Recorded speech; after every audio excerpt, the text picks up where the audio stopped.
بسم اللہ الرحمن الرحیم نحمده ونصلی علی رسولہ الکریم والحمد للہ رب العالمین. وعن اسماء بنت یزید رضی اللہ عنہا قالت کان کم قمیص رسول اللہ صلی اللہ علیہ وسلم الی الرسغ رواہ ابو داود والترمذی وقال حدیث حسن. حضرت اسماء بنت یزید رضی اللہ تعالیٰ عنہ سے روایت ہے کہ آپ صلی اللہ علیہ وسلم کی قمیض کی آستین پہنچے تک تھی. ابو داود ترمذی نے نقل کر کے فرمایا کہ یہ حدیث حسن ہے. رسغ یعنی دونوں طرح استعمال ہوتا ہے، یعنی سواد اور سین. بازو اور ہتھیلی کے درمیان کے جوڑ کو کہتے ہیں، یعنی رسغ بھی استعمال ہوا سواد کے ساتھ بھی، اور بعض نے اس کو سین کے ساتھ پڑھا.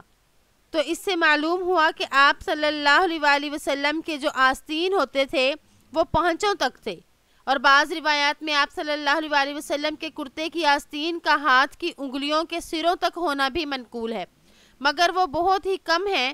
عموماً آپ صلی اللہ علیہ وسلم کی آستین پہنچے تک ہوتی.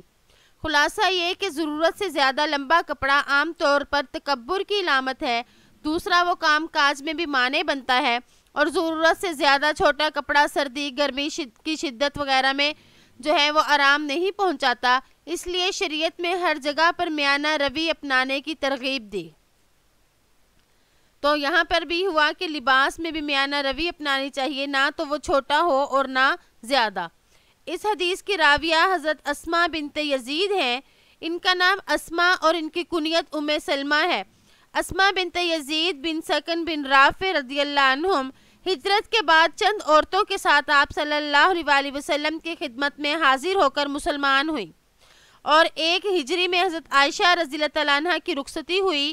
تو جن عورتوں نے ان کو سوارا ان میں حضرت اسماء رضی اللہ تعالیٰ عنہ بھی تھیں، اور 15 ہجری میں یرموک کی جنگ میں انہوں نے اپنے خیمے کی لکڑی سے 9 رومیوں کو مارا تھا.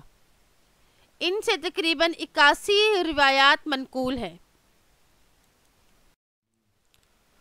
الرسغ بالصاد والرسغ بالسین ایضاً وهو المفضل بین الکف والساعد، یعنی رسغ اور رسغ دونوں طرح استعمال ہوتا ہے، بازو اور ہتھیلی کے درمیان کے جوڑ کو کہتے ہیں. وعن جابر رضی اللہ عنہ قال ان یوم الخندق نحفر فعرضت قدیۃ شدیدہ فجاء النبی صلی اللہ علیہ وسلم فقالوا هذه قدیۃ عرضت فی الخندق فقال انا نازل ثم قام وبطنه معثوب ولبثنا 3 ایام لا نذوق ذواقا فأخذ النبی صلی اللہ علیہ وسلم المعول فضرب فعاد كثيبا أهلل فقلت يا رسول الله إذن لي إلى البيت فقلت لامرأتي رأيت بالنبي صلى الله عليه وسلم شيئا ما في ذلك صبر فعندك شيء فقالت عندي شعير وعناق فذبحت العناق. حضرت جابر رضی اللہ تعالیٰ عنہ سے روایت ہے کہ ہم خندق والے دن کھود رہے تھے کہ ایک نہایت سخت چٹان سامنے آ گئی. چنانچہ وہ نبی کریم صلی اللہ علیہ وسلم کی خدمت میں حاضر ہوئے اور عرض کیا کہ یہ سخت چٹان خندق میں آ گئی ہے. تو آپ صلی اللہ علیہ وسلم نے ارشاد فرمایا میں خود خندق میں اترتا ہوں. پھر آپ کھڑے ہوئے اور بھوک کی شدت سے آپ کے پیٹ پر پتھر بندھا ہوا تھا، اور 3 دن ہمارے ایسے گزرے تھے کہ کوئی چیز ہم نے چکھی تک نہیں تھی.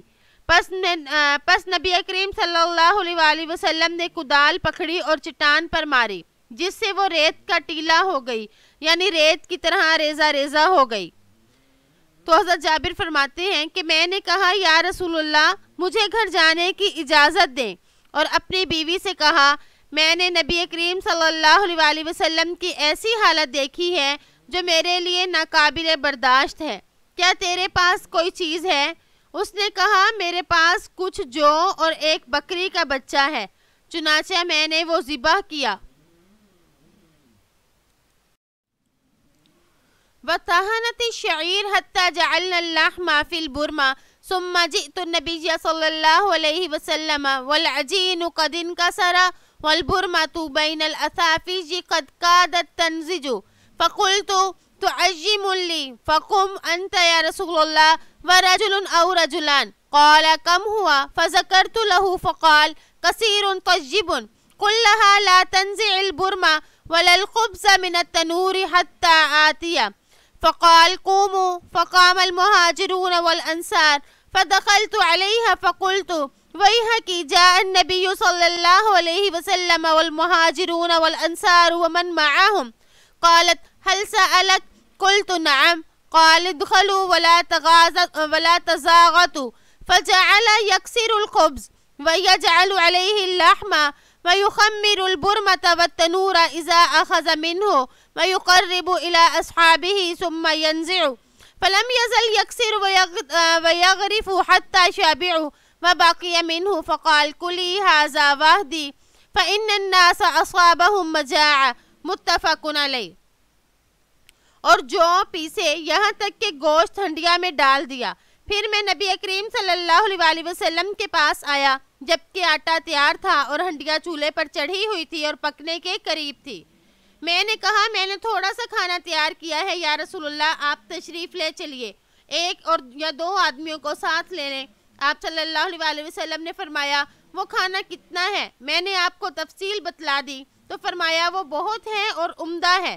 تم اپنی بیوی سے کہہ دو کہ میرے آنے تک ہنڈیا چولہے سے نہ اتارے اور نہ تندور سے روٹیاں نکالے. پھر آپ صلی اللہ علیہ وسلم نے فرمایا اٹھو. بس تمام مہاجرین اور انصار اٹھ کھڑے ہوئے. حضرت جابر فرماتے ہیں کہ میں گھر آیا اور بیوی سے کہا تیرا بھلا ہو. نبی کریم صلی اللہ علیہ وسلم اور آپ کے ساتھ تمام مہاجرین اور انصار سب آ گئے. بیوی نے کہا کہ نبی صلی اللہ علیہ وسلم نے تمہیں کھانے کے بارے میں پوچھا تھا. میں نے کہا ہاں. تو آپ صلی اللہ علیہ وسلم نے اپنے صحابہ سے فرمایا اندر آ جاؤ اور تنگی نہ کرو. پھر آپ صلی اللہ علیہ وسلم نے روٹی کے ٹکڑے کرنے اور ان پر گوشت رکھنا شروع کر دیا اور ہانڈی سے گوشت اور تندور سے روٹی نکال لیتے تو انہیں ڈھانک دیتے اور انہیں اپنے ساتھیوں کی خدمت میں پیش کر دیتے, پھر نکالتے. بس اس طرح سے آپ روٹیاں توڑتے اور گوشت نکالتے رہے یہاں تک کہ سب سیر ہو گئے اور اس میں سے کچھ کھانا بچ گیا. پھر آپ صلی اللہ علیہ وسلم نے فرمایا تو بھی کھا لے اور دوسروں کو ہدیہ بھی بھیج دو کیونکہ لوگ بھوکے ہیں. وفی روایت قال جابر لما حفر الخندق رأيت بالنبي صلى الله عليه وسلم خمسا فانكفأت إلى امرأتي فقلت هل عندك شيء فإني رأيت برسول الله صلى الله عليه وسلم خمسا شديدا فأخرجت إلي جرابا فيه صاع من شعير ولنا بهيمة داج فذبحتها وطحنت ففرغت إلى فراغي وقطعتها برمتها. اور ایک روایت میں ہے کہ حضرت جابر رضی اللہ تعالیٰ عنہ کہتے ہیں کہ جب خندق کھودی جا رہی تھی تو میں نے نبی کریم صلی اللہ علیہ وسلم کو بھوکا دیکھا. بس میں اپنی بیوی کی طرف لوٹا اور اس سے پوچھا کیا تیرے پاس کوئی چیز ہے, کیونکہ میں نے دیکھا ہے رسول اللہ صلی اللہ علیہ وسلم سخت بھوکے ہیں. بس اس نے ایک تھیلا نکال کر مجھے دکھایا جس میں 100 جو تھے اور بکری کا ایک پالتو بچہ بھی ہمارے پاس تھا. میں نے اسے ذبح کیا اور بیوی نے جو پیسے اور میرے گوشت بنانے کے فارغ ہونے تک وہ بھی فارغ ہو گئی. میں نے گوشت کے ٹکڑے ٹکڑے کر کے ہنڈیا میں ڈالا. ثم ولیت الی رسول اللہ صلی اللہ علیہ وسلم فقالت لا تفضحني برسول الله صلى الله عليه وسلم ومن معه فجئته فسررته فقلت يا رسول الله ذبحنا بهيمة لنا وتنحد صاعا من شعير فتعال أنت ونفر معك. فصاح النبي صلى الله عليه وسلم فقال يا أهل الخندق إن جابرا قد صنع سورا فهيلا بكم. فقال النبي صلى الله عليه وسلم لا تنزلن برمتكم ولا تخبزن عجينكم حتى أجيء. فجئت وجاء النبي صلى الله عليه وسلم يقضب الناس حتى جئت امرأتي فقالت بکا و بکا فقلت قد فعلت الذی قلتی۔ پھر رسول اللہ صلی اللہ علیہ وسلم کے پاس واپس جانے لگا تو بیوی نے کہا مجھے رسول اللہ صلی اللہ علیہ وسلم اور آپ کے ساتھیوں کے سامنے رسوا نہ کرنا۔ پس میں رسول اللہ صلی اللہ علیہ وسلم کے پاس آیا اور آپ سے چپکے بات کی۔ میں نے کہا یا رسول اللہ، ہم نے اپنا بکری کا ایک بچہ ذبح کیا اور 1 سا یعنی 2.5 کلو اور 1 سا جو پیسے ہیں، پس آپ تشریف لائیں اور آپ کے ساتھ چند آدمی۔ پس رسول اللہ صلی اللہ علیہ وسلم نے بلند آواز میں فرمایا اے خندق والو، جابر نے کھانا تیار کیا ہے، بس تم سب آؤ۔ نبی کریم صلی اللہ علیہ وسلم نے فرمایا کہ تم اپنی ہنڈیاں نہ اتارنا اور نہ اپنے آٹے کی روٹی پکانا یہاں تک کہ میں آ جاؤں۔ پس میں آیا اور نبی کریم صلی اللہ علیہ وسلم بھی لوگوں کے ساتھ آگے آگے چلنے لگے حتیٰ کہ میں اپنی بیوی کے پاس آیا۔ اس نے مجھے کوسنا شروع کر دیا۔ میں نے کہا میں نے تو وہی کیا جو تو نے کہا تھا۔ فَأَخْرَجَتْ عَجِينَنَا فَسَبَقَ فِيهِ وَبَارَكَ ثُمَّ عَمَدَ إِلَى بُرْمَتِنَا فَبَصَقَ وَبَارَكَ ثُمَّ قَالَ ادْعِي خَابِزَةً فَلِتُخْبِزْ مَعَكِ وَاقْدَحِي مِنْ بُرْمَتِكُمْ وَلَا تُنْزِلُوهَا وَهُمْ أَلَفٌ فَأُقْسِمُوا بِاللَّهِ لَأَكَلُوا حَتَّى تَرَكُوهُ وَانْحَرَفُوا وَإِنَّ بُرْمَتَنَا لَتَغِطُّ كَمَا هِيَ وَإِنَّ عَجِينَنَا لا يخبز كما هو۔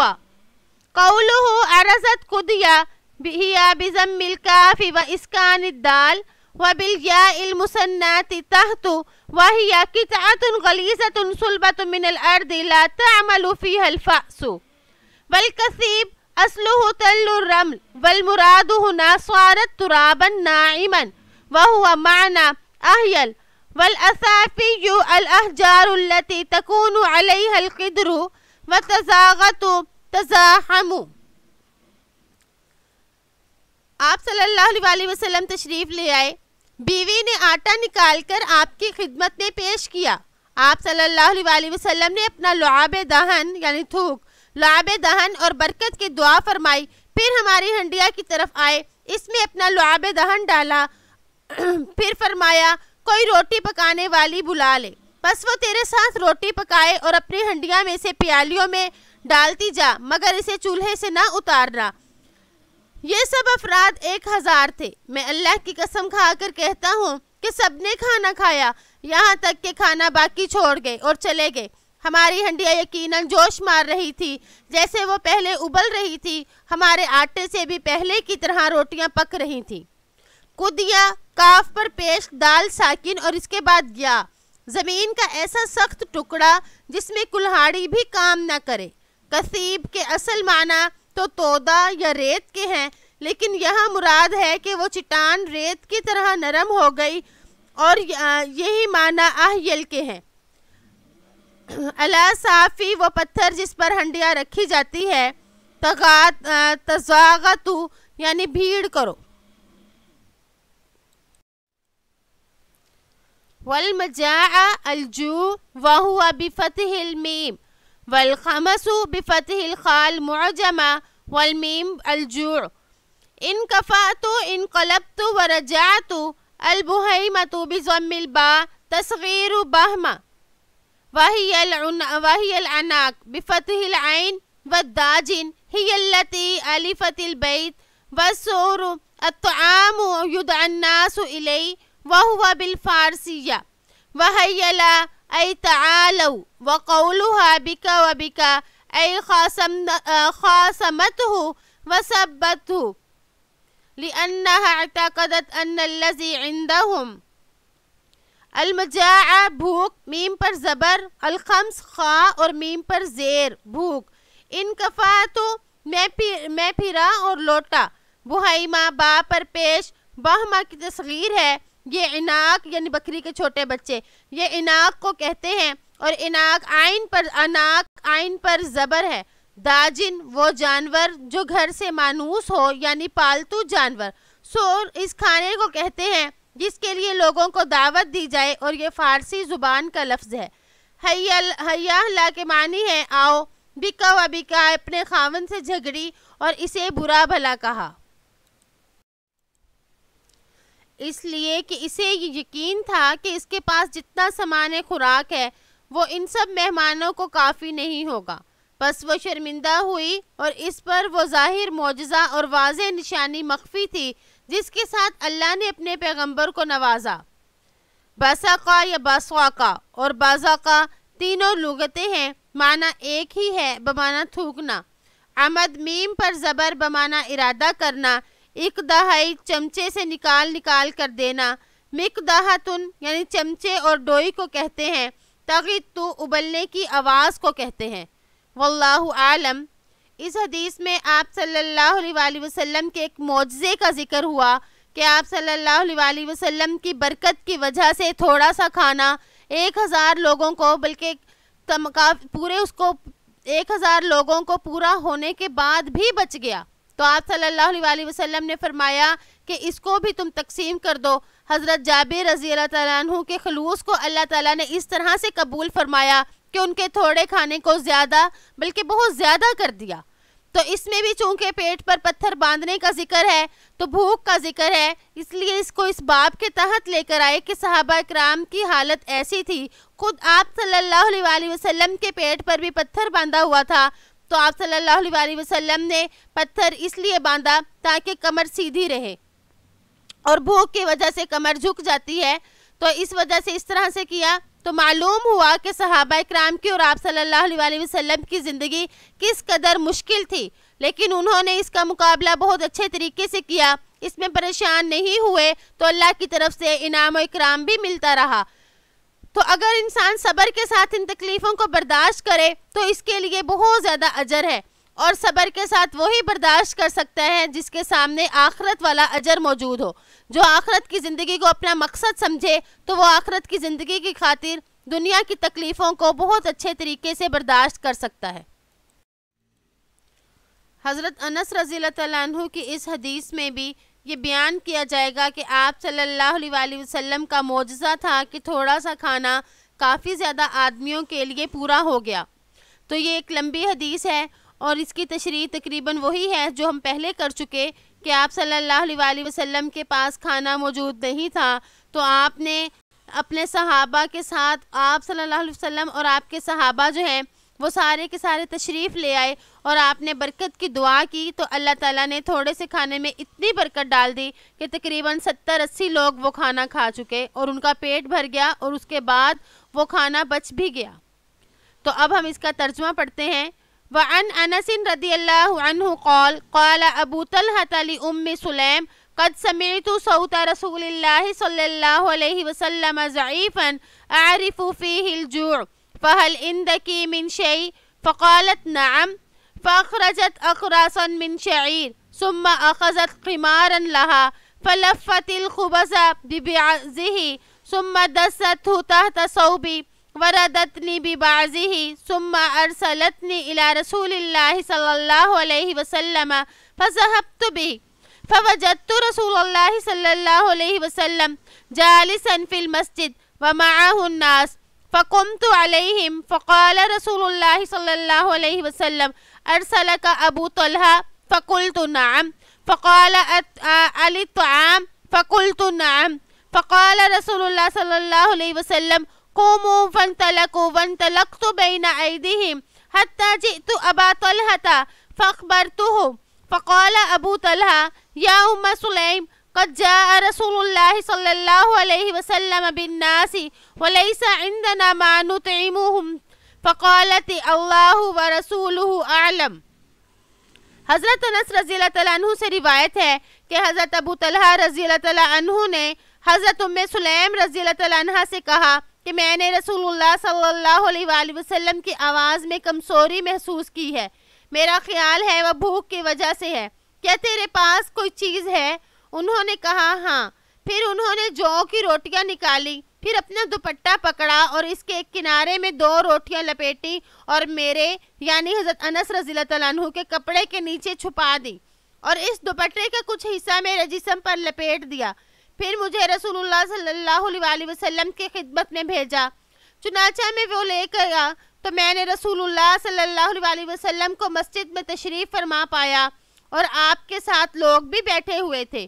میں ان کے پاس جا کر کھڑا ہو گیا تو مجھ سے رسول اللہ صلی اللہ علیہ وسلم نے پوچھا کیا تمہیں ابو طلحہ نے بھیجا ہے؟ میں نے کہا جی ہاں۔ آپ نے پھر پوچھا کیا کھانے کے لیے؟ میں نے کہا جی ہاں۔ تو رسول اللہ نے کہا اٹھو، پس وہ سب چلے اور میں ان کے آگے چلتا رہا یہاں تک کہ میں حضرت ابو طلحہ رضی اللہ عنہ کے پاس پہنچ گیا اور آپ کو اس بات کی خبر دی۔ بس ابو طلحہ نے فرمایا اے ام سلیم، رسول اللہ صلی اللہ علیہ وسلم اپنے ساتھیوں سمیت تشریف لے آئے ہیں اور ہمارے پاس تو اتنا کھانا نہیں ہے جو ان سب کو کھلا سکیں۔ انہوں نے کہا اللہ اور اس کا رسول ہی بہتر جانتے ہیں۔ فانطلق ابو طلحہ حتى لقي رسول الله صلى الله عليه وسلم فاقبل رسول الله صلى الله عليه وسلم معه حتى دخلا فقال رسول الله صلى الله عليه وسلم هلمي ما عندك يا أم سليم فأتت بذلك الخبز فأمر به رسول الله صلى الله عليه وسلم ففت فعصرت عليه أم سليم عكة فآدمته ثم قال فيه رسول الله صلى الله عليه وسلم ما شاء الله أن يقول ثم قال إذن لعشرة فأذن لهم فأكلوا حتى شبعوا ثم خرجوا ثم قال إذن لعشرة فأذن لهم فأكلوا حتى شبعوا ثم خرجوا ثم قال إذن لعشرة حتى أكل القوم كلهم وشبعوا والقوم 70 رجلا او 80 متفق علیہ۔ بس ابو طلحہ چلے یہاں تک کہ رسول اللہ صلی اللہ علیہ وسلم کو جا ملے، بس رسول اللہ ان کے ساتھ آگے بڑھے حتیٰ کہ یہ دونوں گھر میں داخل ہو گئے۔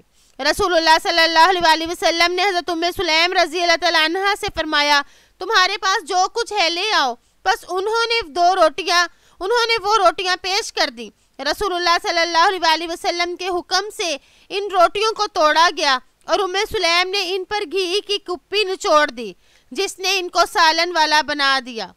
پھر رسول اللہ صلی اللہ علیہ وسلم نے اس میں جو اللہ نے چاہا اور فرمایا اور جو اللہ نے چاہا یعنی خیر و برکت کی دعا فرمائی اور فرمایا 10 آدمیوں کو اجازت دو۔ بس ابو طلحہ رضی اللہ تعالیٰ عنہ نے انہیں اجازت دی، بس انہوں نے کھانا کھایا یہاں تک کہ سیر ہو گئے، پھر چلے گئے۔ پھر آپ نے فرمایا 10 آدمیوں کو اجازت دو، بس انہیں اجازت دی، انہوں نے بھی کھانا کھایا حتیٰ کہ وہ سیر ہو کر نکل گئے۔ آپ نے فرمایا 10 آدمیوں کو اجازت دو، ابو طلحہ نے اجازت دی یہاں تک کہ سب لوگوں نے یعنی 10 کر کے یہاں تک کہ سب لوگوں نے سیر ہو کر کھانا کھایا اور یہ 70 یا 80 آدمی تھے۔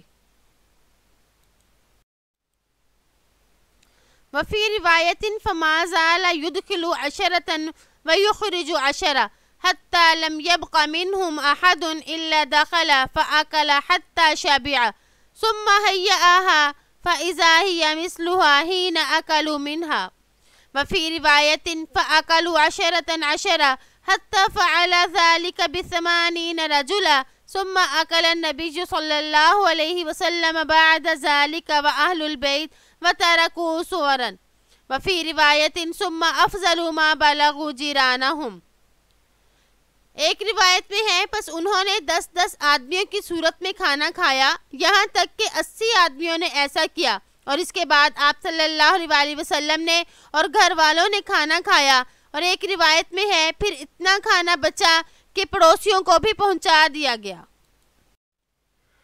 وفي رواية عن أنس قال جئت رسول الله صلى الله عليه وسلم يوما فوجدته جالسا مع أصحابه وقد أثب بطنه بعصابة فقلت لبعض أصحابي لما عصب رسول الله صلى الله عليه وسلم بطنه فقالوا من الجوع فذهبت إلى أبي طلحة وهو زوج أم سليم فقلت يا ابنتاه قد رأيت رسول الله صلى الله عليه وسلم عصب بطنه بعصابة فسألت بعض أصحابه فقالوا من الجوع فدخل أبو طلحة على أمي فقال هل من شيء فقالت نعم عندي كسر من خبز وتمرات فإن جاءنا رسول الله صلى الله عليه وسلم وحده أشبعناه وإن جاء آخر معه قل عنهم وذكر تمام الحدیث۔ حضرت انس رضی اللہ تعالیٰ عنہ سے ایک اور روایت میں ہے کہ ایک دن آپ صلی اللہ علیہ وسلم کی خدمت میں حاضر ہوا تو میں نے آپ کے پیٹ پر پٹی بندھی ہوئی دیکھی۔ میں نے بعض ساتھیوں سے پوچھا کہ آپ نے اپنے پیٹ پر پٹی کیوں باندھی ہے؟ تو انہوں نے بتلایا کہ بھوک کی وجہ سے۔ چنانچہ میں ام سلیم بنت ملحان کے خاوند ابو طلحہ رضی اللہ تعالیٰ عنہ کے پاس آ گیا اور کہا ابا جان میں نے آپ کے پیٹ پر پٹی بندھے ہوئے دیکھی ہے۔ تو میں نے آپ کے بعض ساتھیوں سے اس کے بارے میں پوچھا تو انہوں نے بتلایا کہ بھوک کی شدت کی وجہ سے ایسا کیا۔ پس حضرت ابو طلحہ نے میری والدہ کے پاس آئے اور کہا کیا کچھ کھانے کو ہے؟ انہوں نے کہا ہاں میرے پاس روٹی کے کچھ ٹکڑے اور چند کھجوریں ہیں، اگر آپ ہمارے پاس اکیلے تشریف لائیں تو ہم آپ کو سیر کر دیں گے، اور اگر دوسرے لوگ بھی آپ کے ساتھ آئے پھر ان کے لیے کم ہو جائے گا۔ اور باقی حدیث اوپر کی طرح بیان کی۔ اس حدیث میں نبی صلی اللہ علیہ وسلم کے معجزے کا ذکر ہے۔ اس حدیث میں کئی اہم باتیں ہیں، ان میں سے ایک یہ بات کہ حضرت انس نے فرمایا یا ابتا۔ حضرت انس رضی اللہ تعالیٰ عنہ نے حضرت ابو طلحہ کو جو ابا جان کہا یہ ادب اور احترام کی وجہ سے کہا، ورنہ حضرت ابو طلحہ جو ہیں یہ حضرت انس کے سگے والد نہیں بلکہ ستیلے والد تھے۔ یہ حضرت ام سلیم کے شوہر تھے اور حضرت انس جو ہیں حضرت ام سلیم کے بیٹے تھے۔ اور دوسرا یہ کہ اس میں یہ فرمایا ثم اکل النبی، یعنی پہلے آپ صلی اللہ علیہ وسلم نے سب کو کھلایا اس کے بعد خود کھایا۔ تو اس سے معلوم ہوتا ہے کہ مہمان نوازی یہ ہے کہ سب سے پہلے میزبان دوسروں کو کھلائے، مہمانوں کو کھلائے اور اس کے بعد پھر خود میزبان کھائے۔ اور فرمایا کہ 10 لوگوں کو کھلایا، تو اس سے مطلب یہ کہ آپ صلی اللہ علیہ وسلم نے پہلے شاید جگہ کم ہوگی یا وہ برتن کم ہوگا جس میں کھانا تھا، اس لیے آپ نے پہلے 10 کو بلایا پھر دوسرے 10 کو اس طرح کر کے کھانا کھلایا۔ امید ہے کہ آپ کو آج کا سبق سمجھ آ گیا ہوگا۔ السلام علیکم ورحمۃ اللہ وبرکاتہ۔